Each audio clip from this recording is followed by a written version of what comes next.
Boa tarde, colegas internautas do Facebook, YouTube. Aqui Marcos Valério Rocha, em nosso canal Aclarando Caminhos em Casas. Nós estamos fazendo nosso encontro semanal, que é o mais tradicional. Vimos fazendo uma série de encontros mais em sequência por conta dos feriados que tiveram, principalmente o do Carnaval. E nós vamos agora enfocar a Suma Teológica. Estamos já enfocando, tem outros vídeos sobre isso, e ela nos provocou por conta da visão das bem-aventuranças e da violência. Isso nos veio por conta de que pensamos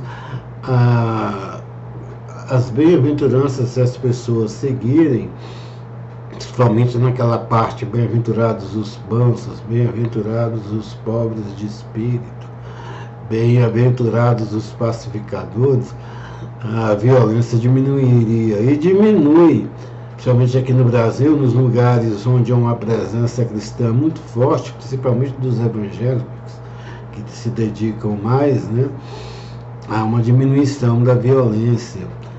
Muitos criticam de esquerda que é uma imposição do culto estrangeiro para fazer, tem de valorizar as religiões originárias dos povos, mas nós somos maioria cristã, inclusive no meio pobre, no meio negro, e onde hoje em dia há um domínio, há uma queda na violência.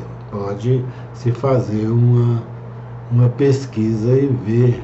Eu vejo na prática de olhar a pessoa, tem umas pessoas desregradas, encrenqueiras, tudo, e quando começa a participar das religiões ele muda e se torna uma pessoa mais centrada, mais dedicada, constitui família, etc, etc. Aí depois nos veio como consequência que a gente queria ver algo que atingisse a atitude das pessoas. Aí nos vieram as virtudes em mente. As virtudes dentro do âmbito da Igreja Católica são as virtudes teologais, que é fé, esperança e caridade. E tem as virtudes cardeais, a prudência, a justiça, a temperança e a fortaleza. Mas Santo Tomás de Aquino, ele pega, igual nós pegamos nas bem-aventuranças, um estudo da vontade, que achamos muito interessante, quando ele coloca a questão da vontade final. As bem-aventuranças buscam uma vontade final, afinal se realiza, e enquanto há uma vontade imediata, a violência se dissemina mais por conta que as pessoas querem ver satisfeitas suas vontades imediatas em qualquer sentido. Mesma coisa com as virtudes. Ele discute uma questão que é a virtude e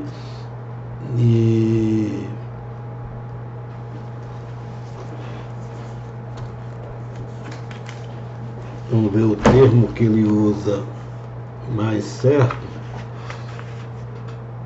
e o hábito. A virtude depende do hábito, que é a repetição de uma ação.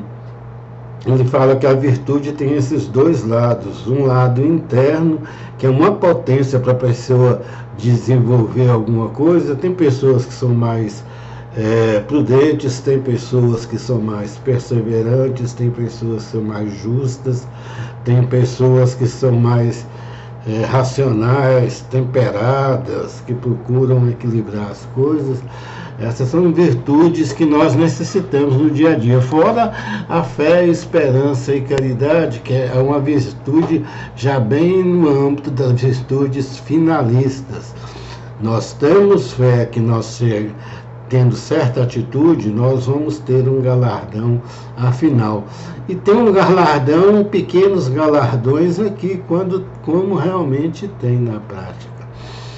Então, essas virtudes, temperança, fortaleza, justiça, elas dependem, prudência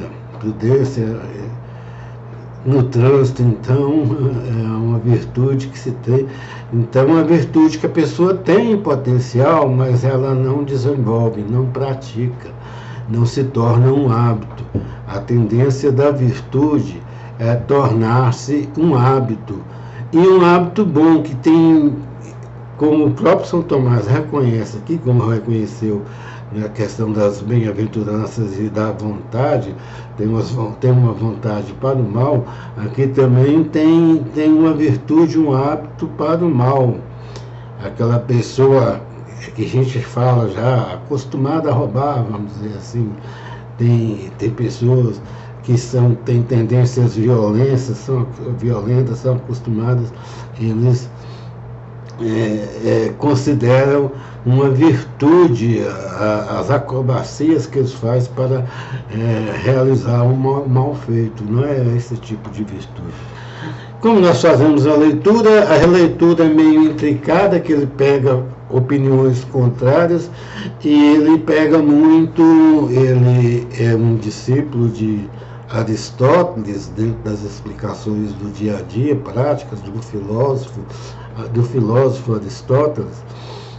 E ele pega muito termo aristotélico, lá da metafísica aristotélica, para encaixar um pensamento religioso e explicar melhor para outras pessoas. É interessante esse método dele, que o que ele queria é expandir o cristianismo para outros, dentro de uma linguagem que na Roma e na Grécia eles entendiam disso. Então, e outras áreas de influência greco-romana que a igreja estava se alastrando, né? E para ler, nós vamos ler a passagem justamente desse hábito bom.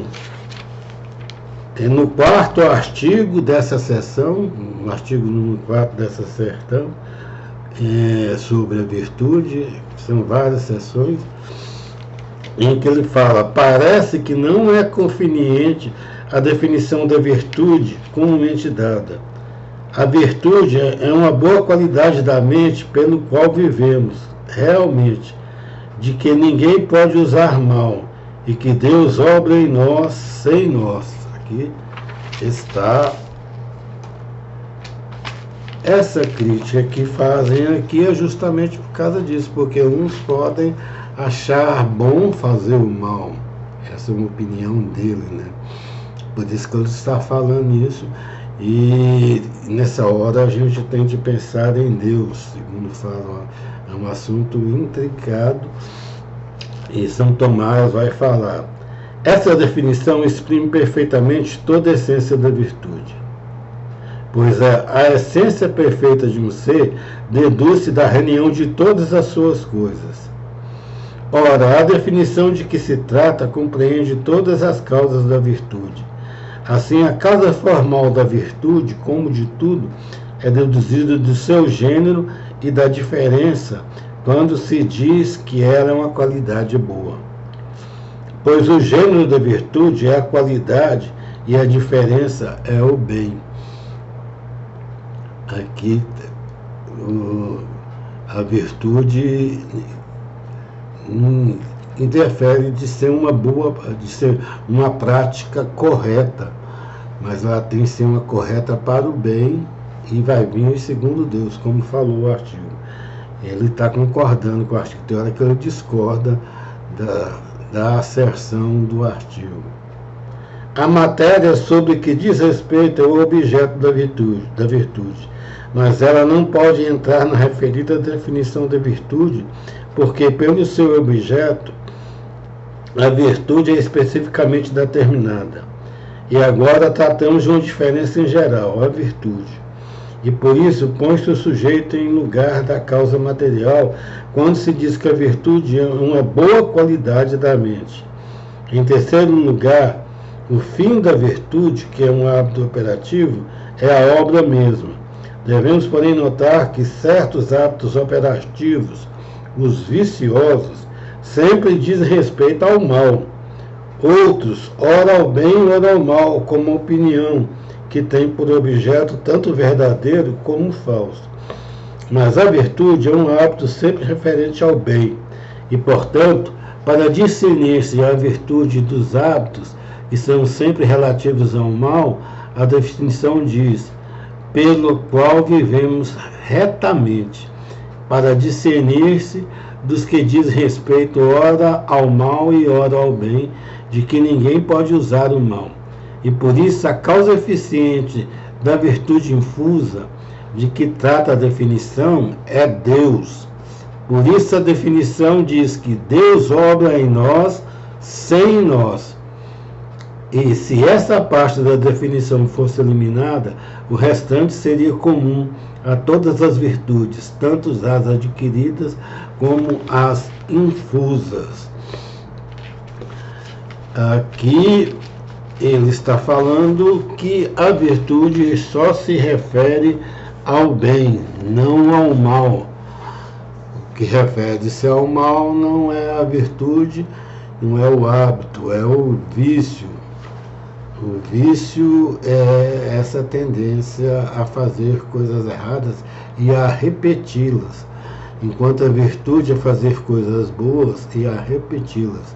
Mas como dizemos, a virtude não quer dizer que você não possa falar uma pessoa virtuosa, mas tem de ter os atos necessários daquela pessoa para você ver que se ela é virtuosa.